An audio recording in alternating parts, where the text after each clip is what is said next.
Hello दोस्तों, आज हम 4G इंटरनेट यूज़ कर रहे हैं और आगे चल के 5G भी आएगा। पर क्या आपको पता है कि फ्यूचर के लिए एक नए तरह के इंटरनेट की तैयारी अभी से शुरू हो चुकी है, जिसका नाम है क्वांटम इंटरनेट। और ये अभी के इंटरनेट से काफ़ी अलग होगा। तो ये क्वांटम इंटरनेट क्या है, ये कैसा होगा, क्या ये 5G से बेहतर होगा, ये कब आएगा और क्या ये अभी के इंटरनेट को रिप्लेस कर देगा, ये सब बात आज मैं इस वीडियो में आपको बताने वाला हूँ। तो दोस्तों, क्वांटम वहाँ शुरू होता है जहाँ हमारा नॉर्मल कंप्यूटर या इंटरनेट की लिमिट हो जाती है। जैसे कंप्यूटर की बात करें तो आप जानते हैं कि अभी कंप्यूटर में 7 नैनोमीटर लिथोग्राफी पे बेस्ड प्रोसेसर आ रहे हैं। कुछ सालों बाद 5 नैनोमीटर, 3 नैनोमीटर या उससे भी कम का आएगा। पर उसके बाद और कम करना बहुत मुश्किल हो जाएगा, क्योंकि प्रोसेसर के ट्रांजिस्टर की साइज़ एटॉमिक साइज़ की हो जाएगी, यानी कि माइक्रोस्कोपिक वर्ल्ड, यानी कि क्वांटम वर्ल्ड। और इस क्वांटम वर्ल्ड में हमारा नॉर्मल फिजिक्स काम नहीं करता। क्वांटम वर्ल्ड के लिए क्वांटम फिजिक्स होता है, यानी कि नॉर्मल कंप्यूटर की एक लिमिट है। यहीं पे जन्म होता है क्वांटम कंप्यूटर का। इसके बारे में मैंने एक वीडियो में डिटेल से बताया हुआ है, आप उसे देख सकते हैं। तो दोस्तों, क्वांटम कंप्यूटर तो आ चुका है। गूगल और IBM सबके पास क्वांटम कंप्यूटर है। ये क्वांटम कंप्यूटर वो कैलकुलेशन 3 मिनट में कर सकता है जो हमारा नॉर्मल कंप्यूटर 10,000 साल में करेगा। तो अब टाइम है क्वांटम इंटरनेट का। दोस्तों, ये हमारे नॉर्मल इंटरनेट की तरह काम नहीं करता। जैसे हमारे इंटरनेट में बिट का यूज होता है, जिसमें कहते हैं जैसे 1 Mbps यानी 1 सेकंड में 10 लाख बिट्स का ट्रांसफ़र हो रहा है। एक बिट यानी इसमें एक बाइनरी वैल्यू होती है, यानी कि इसमें 0 होगा या तो 1 होगा। चाहे 2G हो, 3G हो, 4G हो, 5G हो, कुछ भी हो, सब में बिट्स का ही यूज होता है। पर क्वांटम इंटरनेट बिल्कुल अलग होगा। इसमें बिट नहीं, क्यूबिट का यूज़ होगा। ये क्यूबिट बहुत अलग होता है नॉर्मल बिट से। जैसे एक बिट में सिंपल इन्फॉर्मेशन होता है कि इसमें या तो 0 है या तो 1 है, पर क्यूबिट में एक साथ 0 और 1 दोनों हो सकता है। ऐसा इसीलिए क्योंकि क्वांटम वर्ल्ड की फिजिक्स अलग ही काम करती है।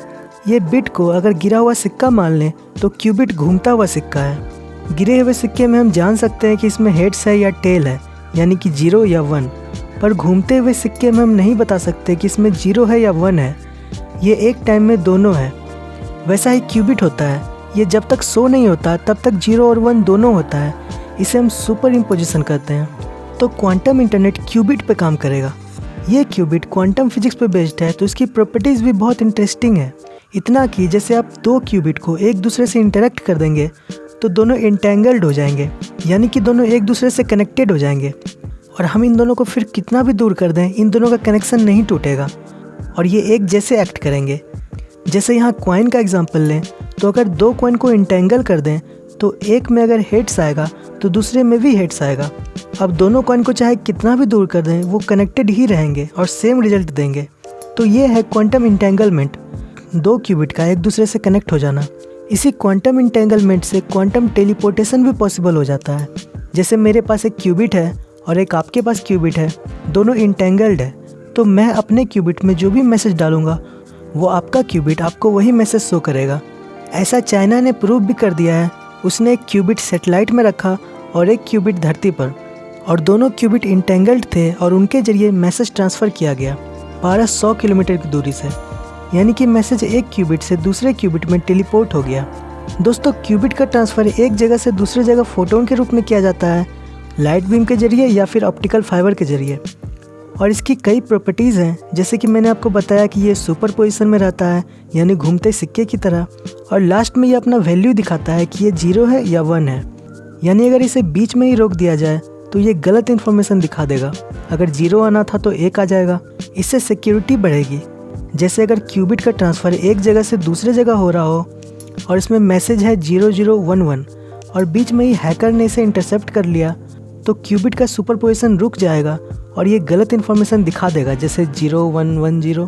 तो अभी जैसे बिट्स को हैकर से बचाने के लिए इंक्रिप्शन का यूज़ किया जाता है, तो क्यूबिट बिना इंक्रिप्शन के ही सिक्योर होगा। इसलिए क्यूबिट का यूज़ क्वांटम क्रिप्टोग्राफी में यूज हो सकता है। हमारे नॉर्मल मैसेजेस को क्वांटम बिट्स से सिक्योर किया जा सकता है। क्यूबिट को ना ही कॉपी किया जा सकता है, ना ही कट, ना ही इंटरसेप्ट किया जा सकता है। ये सब क्यूबिट की खूबियाँ हैं और इसे बीच में देख नहीं सकते बिना चेंज किए हुए। पर क्यूबिट में अभी भी कुछ ऐसी चीज़ें हैं जिन पर अभी साइंटिस्ट काम कर रहे हैं। जैसे क्यूबिट को 100 किलोमीटर से ज़्यादा ऑप्टिकल फाइबर में भेजना अभी तक पॉसिबल नहीं हो पाया है। और अभी क्यूबिट की डाटा को ज़्यादा देर तक सेव करना भी मुश्किल है। 1 घंटे में ही इसका मैसेज डिस्ट्रॉय हो जाता है। तो क्वांटम इंटरनेट अभी बहुत दूर है और इसको रियलिटी बनने में अभी कई सारे साल लगेंगे। शायद हमारा जनरेशन निकल जाए, पर एक दिन क्वांटम कंप्यूटर और क्वांटम इंटरनेट सबके हाथों में होगा। पर तब तक क्वांटम इंटरनेट हमारे अभी के इंटरनेट को ही सपोर्ट देगा, जैसे इंक्रिप्शन में, सिक्योरिटी में, और शायद एक दिन ये हमारे अभी के इंटरनेट को रिप्लेस कर दे। और फ्यूचर में क्वांटम कंप्यूटर और क्वांटम इंटरनेट मिलके ऐसा काम करेंगे जो हम अभी सोच भी नहीं सकते, जैसे हैवी सिम्युलेशन, जैसे कोई डिजीज़, कोई डीएनए, कोई वायरस पे वैक्सीन का सबका simulation, financial security, secure data transmission, precise GPS और भी कई सारी चीज़ें जो अभी के कंप्यूटर और इंटरनेट नहीं कर सकते। तो दोस्तों, ये थी क्वांटम इंटरनेट जो काफ़ी एडवांस होगी, पर अभी नियर फ्यूचर में नहीं आने वाली है। अभी हमें 5G, 6G ये सब भी मिलेगा। तो आई होप कि आपको ये वीडियो पसंद आया होगा। तो अगर आपको ये वीडियो अच्छा लगा तो प्लीज़ लाइक, कमेंट, शेयर करना ना भूलें और मेरे चैनल को सब्सक्राइब करना और बेल आइकन को क्लिक करना भी ना भूलें। So thanks for watching.